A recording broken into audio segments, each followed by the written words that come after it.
Kunyari, gulat tayo mga karagkarag, nasyakit galore tayo, nataranta tayo sa mga latest pasabog na intriga at revelasyon ngayong pinagchichismisan ng mga active na mga chismoso at mga chismosa sa social media. Isang magandang gabi sa inyong lahat mula dito sa Lasak City.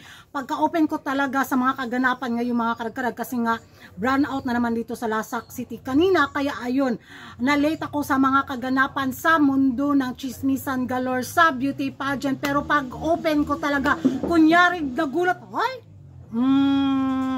si uncle natin, executive director na sa Miss Universe Organization, Impas Galore. Grabe yung mga pa-issue nila, sabay-sabay, no? Talagang nagkataon, sinadya, more drama, effective yung ginawa nila mga karag-karag. After maditron si Upal-Upal sa Miss Universe bilang runner-ups at naging ano nga siya, inappoint siya bilang pambato ng Thailand sa Miss World 2025. Ayun, ito na naman yung pasabog na revelasyon ng Miss Universe Organization bilang pagbahagi sa sirkulasyon ng kanilang mga friendship galore. Sinama na talaga nila si Uncle na parte ng IMYO Organization, mga karag-karag. Oh! Parang next, anong sunod na mga pasabog na kunyari magulat yung mga fans. Hindi na kami magtaka na baka bukas ng umaga pagkagising natin, walay na. May-ari na si Uncle sa Miss Universe Organization. Wala namang imposible. Unsay mo rin, Jay? Pagdali, kay si Uncle, nakuha na ra ba? Baso o, ano? Executive Director, kaila ka ni Nawat? Wala ka kailang Nawat? Ay. Hapit na. Hapit na. Lantaw Miss Universe.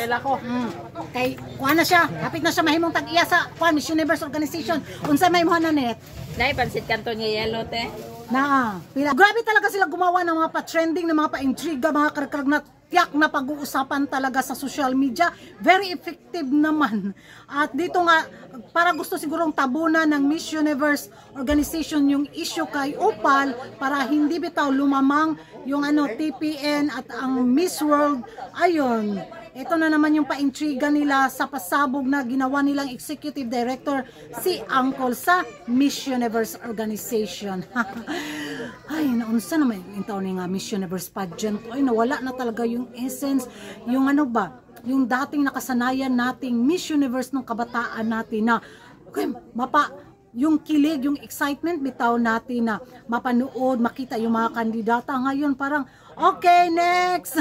Nag-aabang na lang talaga ako ng pachika, mga karag-karag, mga pachismis at paintriga sa mga kaganapan bitaw na more na yung yung imbis na yung reigning queen yung pasikati nila, sila man yung gustong sumikat. Uy, So marami ang nabahala nga ngayong executive director na si Uncle sa Miss Universe Organization. Ano na lang daw kaya ulit ang maging placement ng Pilipinas nito na nagsanib puwersa na daw si Raul, si Tang at saka si Uncle. So kabahan na daw talaga tayo nito na maging tagtuyo ang corona para sa Pilipinas. At bilang pampalubag loob na lang daw yung mga matanggap nating mga pa-awarding system galore at mga placement system galore. Ganon yung well, bahala sila. Magamang na lang talaga dito mga karag-karag kung sinong una bitawng magsumbagay, magkaratihay at maglabasan ng kanilang maanghang at maamoy at malansang baho sa social media, di ba? Kasi more on pa-intriga sila. So makitsitsaron na lang tayo at makipopcorn nito. At ngayon nga gusto nilang gulatin ang buong mga beauty pageant lovers sa social media. Pero ay, gulat kami. Bot-bot nila. Ewan ko sa inyo mga karagkarag kung ano yung magiging reaction nyo na ngayong executive director na nga si Uncle sa Miss Universe Organization. Sa tingin nyo mga karagkarag, drama nga lang ito para doon sa naging issue kay Upal sa pagka-dethrone niya, or may iba pang rason?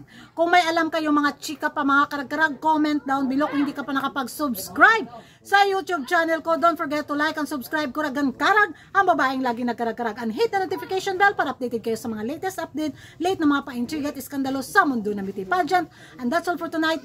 Bye-bye.